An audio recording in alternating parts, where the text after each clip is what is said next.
Hello and welcome to Ozarks News Brief. I'm Andrew Sherman. And I'm Rachel Cahoon. We have some breaking news to report. A bank robbery turned into a hostage situation this morning at a Community First Credit Union in Jacksonville, Florida. The suspect held at least 11 people hostage at gunpoint during the attempted robbery. Police say that they safely extracted 11 hostages and took the suspect into custody. The standoff lasted about 2 hours from the first 911 call. Every year around the holidays, the Salvation Army looks to help those who might be less fortunate. The Salvation Army started its kettlebell fundraiser for this year. However, its goal is $100,000 less than what they raised last year. The Salvation Army tries to raise 1/3 of its budget every year. Lieutenant Tanya Collins says the goal this year is $800,000. In past years, we have counted into January. This year, we are stopping right at December 31st as part of our Christmas goal. Not that we're stopping taking money, but we want to get a better idea of what we actually receive by year's end, not through the month of January. So that's why it's a little less. You can donate at any kettlebell across the city. The Springfield City Council approved more pet adoption agencies to allow the care of unwanted pit bulls. CARE, the Castaway Animal Rescue effort, came up with the required $1 million liability insurance to take care of the dogs. The City Council has approved changes, making it a little easier so that other agencies can have pit bulls to care for. 'Tis the season to help those in need.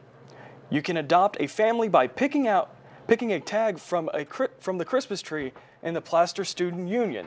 The PSU's Giving Trees allowed students to help a family in need by donating items that are hard for the family to get on their own this holiday season. You can drop off the items at the PSU information desk or at the Alumni Center, making sure you bring the tag you chose attached to the gifts so they aren't taken to the appropriate place.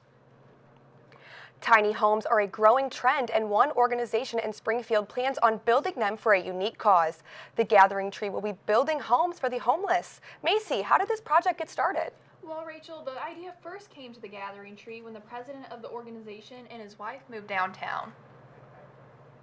Linda started the Gathering Tree, a nonprofit Christian organization, 7 years ago after moving into a loft in downtown Springfield. So what we began to see were the homeless that were on the street. Brown says that the biggest concern was that his homeless friends had no sense of community and nowhere to go in the evening. About a year ago, his wife came up with a simple solution. The way to stop homelessness is with a home. The tiny home idea came up when Linda Brown saw other cities doing similar tiny home projects, and the Gathering Tree hopes to build several tiny homes. A location has already been selected. This abandoned lot on the corner of East Division and Cedarbrook will look completely different next year. This is the site where the Gathering Tree plans to build about 30 tiny homes. The lot will be called Eden Village and will function like a neighborhood. Brown says there has been a lot of interest in this project since its announcement. Some of our friends that are homeless and some of those that we really know that would maybe qualify for this have been very curious about since then. Very positive. I mean, they can't believe something like this is going to be done. The homes will be built in Texas and shipped to Springfield. Each tiny home will cost about $30,000. What a great idea. When will this project be completed? Well, the Gathering Tree hopes to have the first home on site in February as a model home. And this is an idea they've been thinking about for years. Of course, they first really started the project and announced it last Monday. So they hope it can be absolutely completed with 30 homes on site by the last quarter of next year. All right, thank you, Macy. Missouri State University has added 2 new gender-neutral bathrooms on campus. Both bathrooms are located on the 4th floor of the Plaster Student Union, and they are the first gender-neutral bathrooms on campus to have multiple stalls. This is one of the university's initiatives to create space for people who identify as transgender or gender non-conforming. Craig Hall and the Foster Recreation Center both have single-person gender-neutral bathrooms. All other bathrooms on campus remain gender-specific. The attacker at Ohio State University said that he felt uncomfortable at the university because of his faith. I got the chance to ask Muslim students at Missouri State if they felt the same way. This week's incident at Ohio State University has brought up an underlying issue that everyone is not thinking about: comfortability. The OSU attacker was featured in an article by the school newspaper in August. He said that he felt uncomfortable at the university because he wanted to pray in public because of his Islamic faith, but couldn't because he was scared. I asked some Muslim students if they had the same trouble here at Missouri State University. Well, actually, I feel comfortable being Muslim around campus because I haven't faced anything, any problem before, or if someone insult me. Sam Ali has been studying at Missouri State for 3 years, and during his time here, his classmates and teachers respect his beliefs. Abdul Karni feels the same way, but for a different reason. I do feel safe in campus because no one is going to know if I am Muslim or not. I just go to my classes if everyone is busy. Even though they pray at home, they thought of an easy way to pray on campus. They thought of designated prayer areas at the library. Small part, small room for any religions, or couple rooms or something, because I believe everyone has right to believe what he wants to believe. That definitely, I would love to see that. So everyone can practice his religion or their religion, like an airport. So everyone can practice the religion and worship their gods anytime they want. They also said that hopefully the designated prayer area idea will gain some traction here and other universities after this tragedy. For some, Christmas decorations are an expectation during this time of year, but does having decor on government buildings cross the line of church versus state? At Missouri State University, a government-funded institution, wreaths and trees are up. Decorations like trees and pictures of Santa are protected because they are not religious symbols, while images such as the nativity scene are not protected. More information about holiday decor regulations can be found on Missouri State's website. Straight ahead on Ozarks News Brief at 11 a.m., tensions are beginning to rise in North Dakota as the Army Corps of Engineers issue a warning. Plus, Starbucks locations in the Louisville, Kentucky area will now offer a new service. Plus, with colder weather moving in across the country, some southern states are seeing severe weather. This is Ozarks News Brief at 11.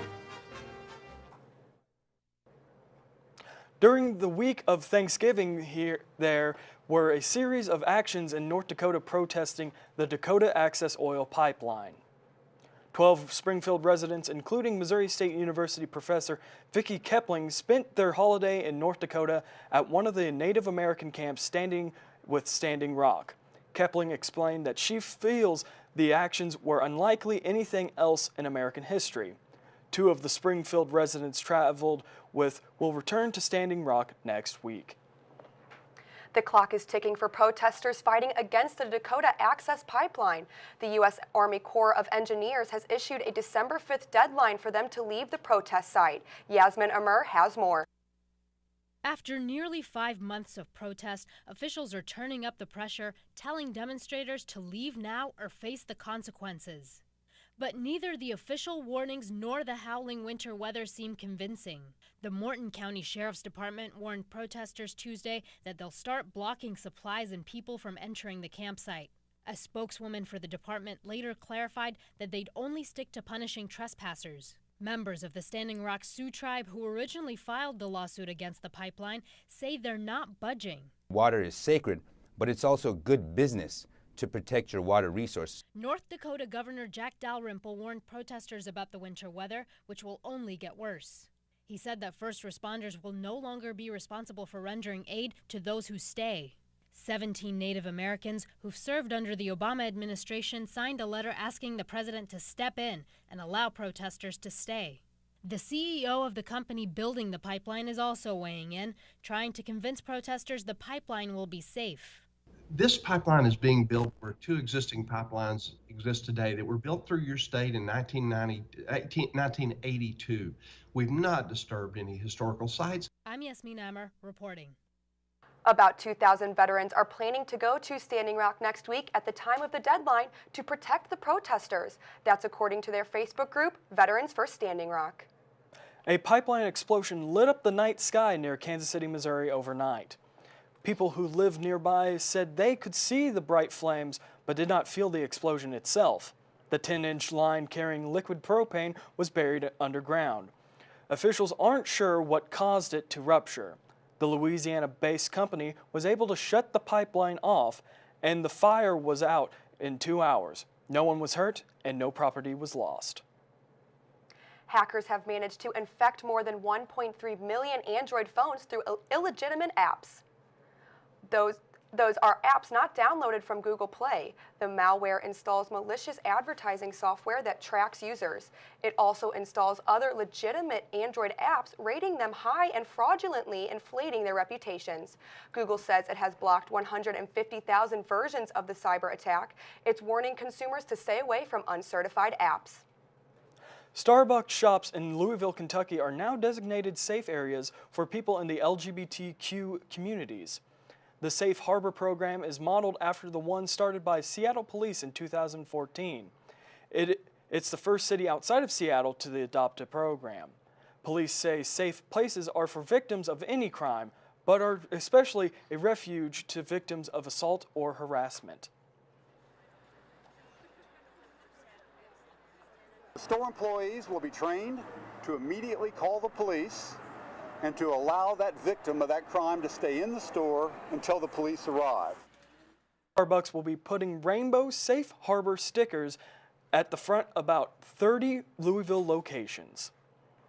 At least 7 people have now died in devastating wildfires that continue to burn in Sevier County, Tennessee. The latest 3 victims are believed to be adults, all found at the same residence. There are dozens of other people injured. The scenes of destruction are staggering, with now more than 700 structures destroyed. Of those, officials say over 300 are in the resort area of Gatlinburg. More than 200 firefighters are working the front lines. Recent storms in the area are helping the fight. Convoy of Hope in Springfield is sending resources to that region to assist those families. A tornado ripped through Tullahoma, Tennessee, Tuesday night. The twister damaged homes and downed trees and power lines in the town northwest of Chattanooga. Meteorologists with the National Weather Service spotted the tornado just after 9 Tuesday night.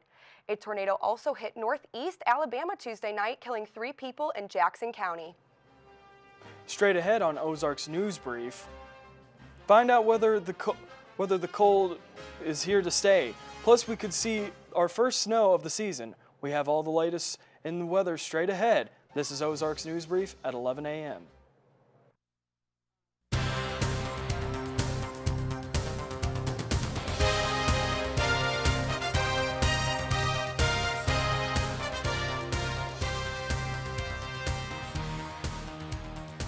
Welcome back to Ozarks News Brief at 11 a.m. Today's weather has been great so far, even though it's been chilly. I know, it's been pretty cold the past few weeks, I think. It's starting to get into the winter weather we're looking for. It's finally getting into the winter weather because we've been so hot with the weather in November. So to our current conditions, right now it's sunny, 40 degrees outside, little clouds here and there. Tonight it will be clear and at 32, same thing, just it'll be dark. Tomorrow's forecast will have a high of 54 and a low of 38. And area temperatures, Nixa will be at 42, Ozark at 42, Bolivar at 41, Springfield at 40, and West Plains and Joplin at 44 degrees. And for the 5-day forecast, Friday it will be sunny. The high will be 54 with a low of 38. Saturday will be rainy with a high of 48 to 37. Now we're getting to see the winter weather coming in finally, and then just this whole coming next week will just be cloudy with a little bit of rain and drizzle here and there. But the one thing that we talked about this week that we haven't thought of was snow, but I haven't seen anything in the forecast, but I had to, just research when we can see a possibility. And it said on AccuWeather that it will be December 16th will be our possible first snow day. And by Farmer's Almanac, we might have a white Christmas. So hopefully some snow in the future. Of course, of course. All right, well, straight ahead in sports. The Missouri State Bears volleyball team has punched their ticket to tournament play, while part of South America mourns the lives of those who died in a tragic plane accident. This is Ozarks News Brief at 11 a.m.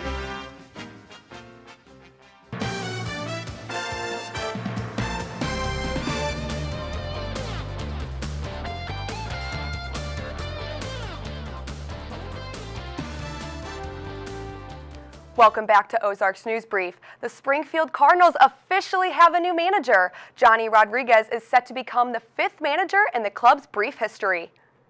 Rodriguez has spent over 30 years as a professional baseball coach, most recently having coached various lower-level teams in the Cardinals farm system over the past 8 seasons. Former coach Dan Bellardello will stay with the Cardinals as manager of the Palm Beach Cardinals. A Missouri State Bear is a finalist for the Buck Buchanan Award this year. Dylan Cole, a MSU senior linebacker, is being recognized for his impressive 142 tackles, averaging 12.9 a game in the regular season. A national panel made up of media directors, broadcasters, and writers vote on the finalists, and the winner will be announced on January 6th. Missouri State men's basketball improves to their 4th win of the season. The Bears beat North Dakota State 64-50 on Sunday and remain undefeated at home. They return to the road this Saturday when they take on the Air Force Falcons in the Mountain West Missouri Valley Challenge at 8 p.m. The Bears' next home game is December 10th versus Valpo. The Missouri State Volleyball Bears have earned an at-large bid to the NCAA tournament for a 2nd straight year. Ozarks News Brief reporter Ben Warren joins us now to tell us how they made it. Thanks, Rachel. The Bears had to wait until Sunday night to find out they were selected for an at-large bid to the tournament this season, but the road to that bid was no easy task. After a loss to Southern Illinois on September 26th, the Bears found themselves 9-7 on the year, having lost their last 4 matches, including their first 2 conference games. Head coach Melissa Stokes stood in front of her team after that match with tough news. I wanted the team at that point to know we had not earned an at-large bid, even though I felt we had done what we needed in the non-conference. Coach Stokes then laid out a roadmap on what it would take to earn that bid. I pointed out the rest of the opportunities that we would have, and I knew that was going to be only against Wichita State one more time, Southern Illinois one more time. We had to beat Northern Iowa. We had to probably sweep Northern Iowa, but the next time around, we couldn't afford to lose to SIU and we couldn't afford to lose to Wichita State. The team responded by finishing the regular season on a 16-match winning streak and capturing the Missouri Valley Conference regular season title. The Bears were flying high heading into the MVC tournament and made it to the championship match when more adversity struck. The Bears lost to the Shockers of Wichita State, and after the match, Coach Stokes knew she had work to do. Our players hurt. They felt it. I said, let it hurt for 24 hours. I think that's a good thing, but now we got to turn the page and be excited about what we get to do next. Missouri Valley Conference Player of the Year Lily Johnson believes that her and her teammates have turned that page. There's definitely a fire burning in each and every one of us, especially the older girls, the upperclassmen. And with that fire burning, the team can see their early season goal coming into focus. As a team, we set a goal to make it to the Sweet 16, and I know that sounds lofty, but I think it's something that we can definitely achieve. The Bears will find out if they can achieve that goal starting Friday night in Manhattan, Kansas, when they face the Ohio State Buckeyes, a team they beat earlier this season. Game time is set for 5 p.m. Rachel, back to you. Thank you, Ben. Kansas City Chiefs fans were on the edge of their seats in last week's game against the Denver Broncos. In an exciting overtime game, the Chiefs defeated the Broncos 30-27 with a miraculous field goal attempt. But coming off this week win, they look to have a busy week ahead. The Chiefs will play in Atlanta against the Falcons this Sunday and will then return home to host the rival, the Oakland Raiders, on Thursday evening. Kansas City is currently second in the AFC West with a record of 8-3. Soccer fans have heavy hearts as many mourn the loss of Brazilian team after a deadly crash. Brazil's Chapecoense football team lost all but 3 of its players in a crash that killed 71 people Monday. The team was on its way to compete against Colombia's Atlético Nacional for a championship of best soccer club in South America. A memorial was held last night in Colombia at the stadium where the soccer match would have taken place. Only 6 people survived the crash that investigators believe was caused by electrical failure. Our hearts go out to all those affected by this tragedy. That's all we have for sports. Back to you at the desk, Andrew. Thanks, Rachel. When we return, a lifelong Cubs fan is celebrating this year's World Series victory by putting a sweet twist on Old Wrigley Field. This is Ozarks News Brief at 11 a.m. Geraldo Madeira unveiled a gingerbread replica of Wrigley Field. It weighs more than 400 pounds, and it's all edible, except for the players who are made out of Legos. The seats are made out of crackers, the scoreboard is made out of edible paper, and the windows are made out of gelatin. Madero says it took him and his chefs more than 70 hours to build the Wrigley Field replica. Well, that is pretty impressive, I have to say. It is. After, over 100 years of not winning the World Series, I bet people are doing some pretty crazy things to celebrate, Yeah, but, me being a Cardinals fan, I'm bit disappointed, but it happens. So anyways, with the weather, it's going to be cold again. We're going to see some clouds come in a little bit. Not snow yet. Yep. But we're going to see some rain, maybe some ice with that. So that's going to do it for this edition of Ozarks News Brief at 11 a.m. I'm Andrew Sherman. And I'm Rachel Cahoon. Thanks for joining us. And remember, you can always follow us on Facebook and on the web at ozarksnewsbrief.com.